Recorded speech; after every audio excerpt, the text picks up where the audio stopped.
At the 2026 World Cup, swearing inside the stadium may cease to be just a fan reaction and become a real problem. FIFA has included stricter rules against swearing, offensive chants, abusive language, obscene gestures, and discriminatory demonstrations in the Stadium Code of Conduct. This doesn't mean that any isolated swear word will automatically get a fan ejected from the stands, but it does mean that the World Cup will have much greater control over what the public shouts, sings, displays, and does during a match. This detail changes how many people understand the atmosphere of a World Cup match. For some fans, stadiums have always been places of pressure, provocation, noise, booing, and unfiltered emotion. For FIFA, however, there is a clear difference between cheering intensely and crossing the line of respect. The organization wants to combat attitudes considered offensive, abusive, political, or discriminatory,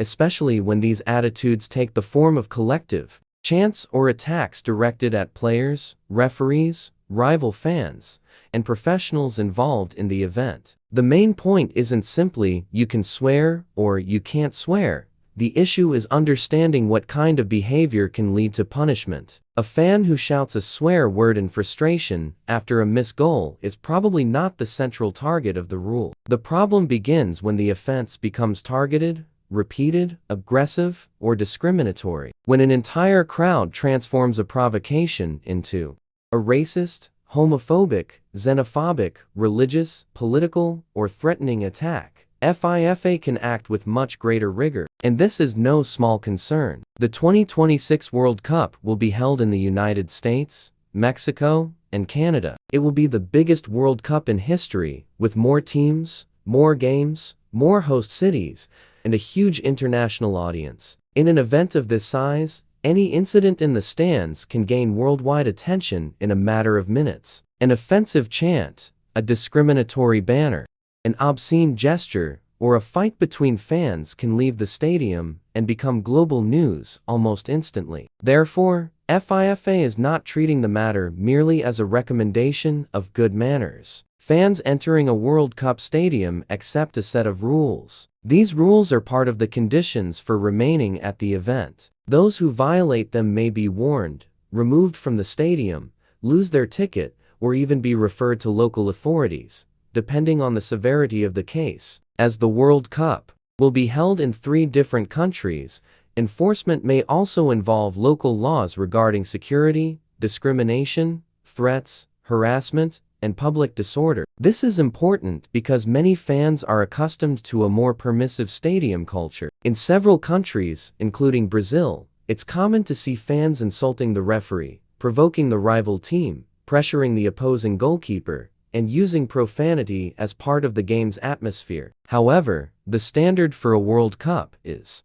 different. FIFA markets the tournament as a global, family-friendly event, sponsored, televised to billions of people, and monitored by international authorities. In this context, the organization tries to minimize any situation that could generate a negative image, conflict, discrimination, or security risk. But there is an essential difference that needs to be explained. Booing is not the same as discriminating. Complaining about the referee is not the same as threatening. Provoking the opponent in a sporting manner is not the same as attacking a person's race, nationality, religion, sexual orientation, disability, or identity. Football allows for emotion, rivalry, and psychological pressure. What FIFA wants to prevent is that emotion turning into abuse. The best-known example involves Mexican fans. For years, the Mexican Football Federation was punished because of a homophobic chant used by some fans,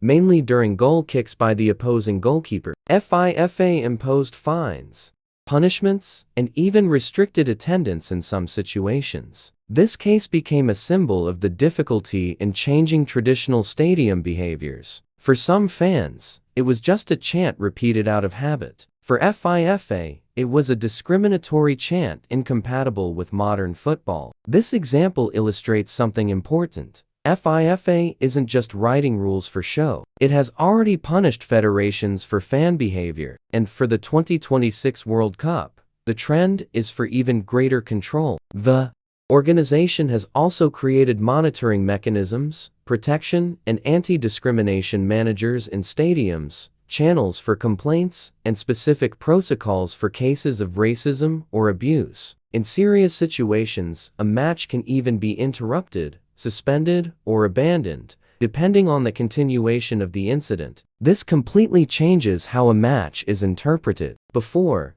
many people only looked at what happened on the field: lineup, tactics, refereeing, goals, substitutions, and player performance. Now, the behavior of the fans also becomes part of the game. A chant from the stands can influence the atmosphere of the match, generate warnings, create pressure on the referee, affect the federation, and even interrupt the spectacle. In other words, the stands are not just scenery. They can also become a central character. This is where the controversy intensifies. On one side, many people defend the rule. For this group, football really needed to impose limits. Black players shouldn't be the target of racist chants. Foreign fans shouldn't be humiliated because of their nationality. LGBTQ plus people shouldn't have to listen to homophobic chants for 90 minutes. Families, children, and ordinary fans should be able to watch a game without fear of verbal violence, harassment,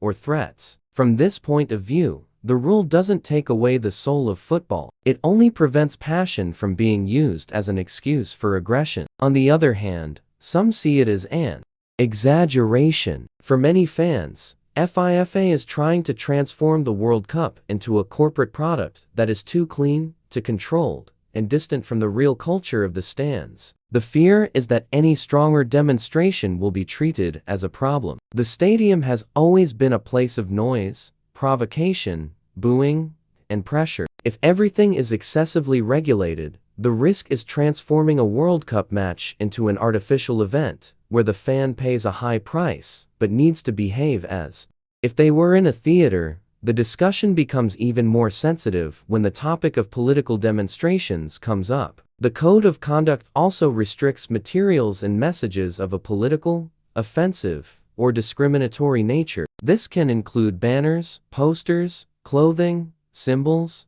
pamphlets, and flags. The official intention is to avoid conflicts and protect the event environment. But the question is inevitable: who decides what is merely a political message and what is a legitimate demonstration of human rights? Is a banner against racism political? Is a poster criticizing FIFA offensive? Can a message asking for respect for minorities be banned? These doubts show that the rule has a gray area. This gray area is the most delicate point. Combating racism, homophobia, xenophobia, and verbal violence is necessary. But very broad rules can open the door to selective application. In a packed stadium, with fans from dozens of countries, different cultures, and international political tensions, the interpretation of a phrase, a symbol, or a chant can vary considerably. What seems like a protest to one fan may seem like a provocation to the organizers. What seems like freedom of expression to one group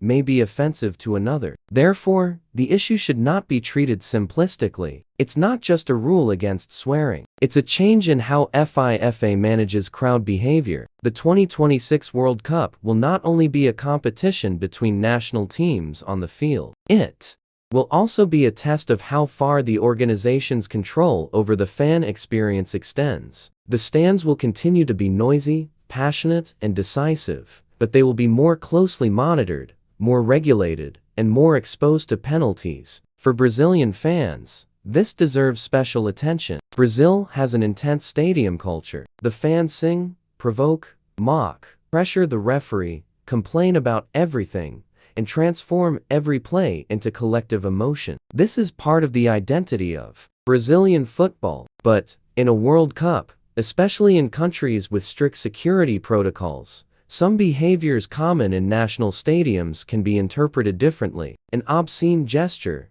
a threat to the referee, a discriminatory offense, or a more serious verbal fight can have much more serious consequences than the fan imagines. It's also important to remember that technology has changed the stadium. Today, almost everything is filmed. Security cameras, high-definition broadcasts, cell phones, social media, and reporting systems make it much harder to hide abusive behavior. A phrase spoken in the stands can be recorded. A gesture can go viral. A chant can be identified. A fan can be located. The feeling of anonymity in the crowd is increasingly diminishing. This also affects the players. Previously, many athletes were forced to endure attacks from the stands as if it were a normal part of the profession. Today, the understanding has changed. Players are professionals, but they are also people. They can be pressured in a sporting context, but they shouldn't be dehumanized. The line between pressure and abuse is now observed more carefully. A defender can be booed for a mistake. A striker can be provoked for missing a goal. A goalkeeper can hear the crowd trying to distract him. But attacks based on skin color,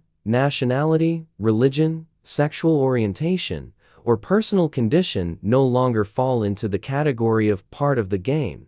This is one of the details that changes how the public understands a match. Modern football isn't just about the ball rolling. It involves marketing, broadcasting, security, institutional politics, human rights, technology, fan behavior, and global image. The World Cup has become a gigantic spectacle, but it has also become a highly controlled environment. Each game has regulations, protocols, cameras, security teams, anti-discrimination teams, medical teams, local authorities, sponsors, international media, and millions of viewers watching in real time. The question that remains is simple, yet profound. Is FIFA protecting football or domesticating the fans? The answer depends on the point of view. When the rule prevents racism, homophobia, and threats, it protects football. When the rule creates room to block legitimate protests or excessively control the stands,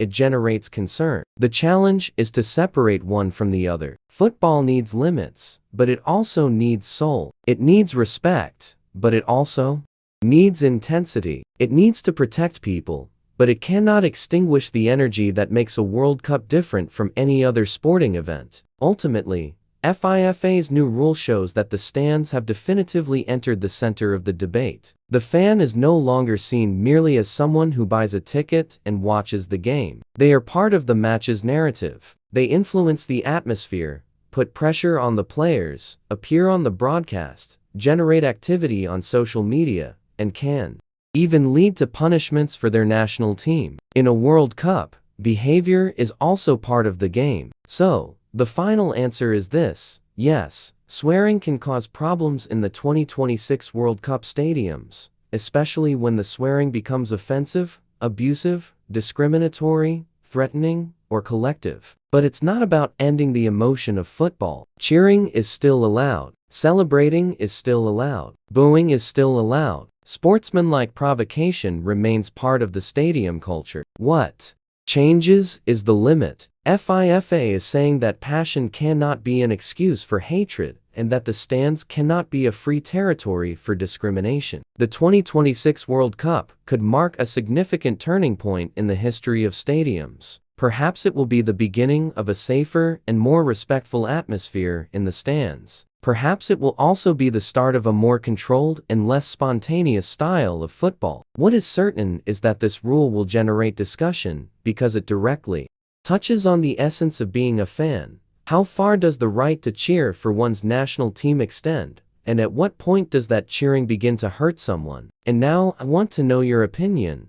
Does this rule make football fairer, or does it diminish the power of the stands? Comment what you think, because this debate will grow even more during the World Cup. And if this content helped you better understand the details that change a match, leave a like, share it with those who follow football, and subscribe to the channel to receive more analysis about the World Cup, behind-the-scenes information, rules, and curiosities that almost no one explains in depth.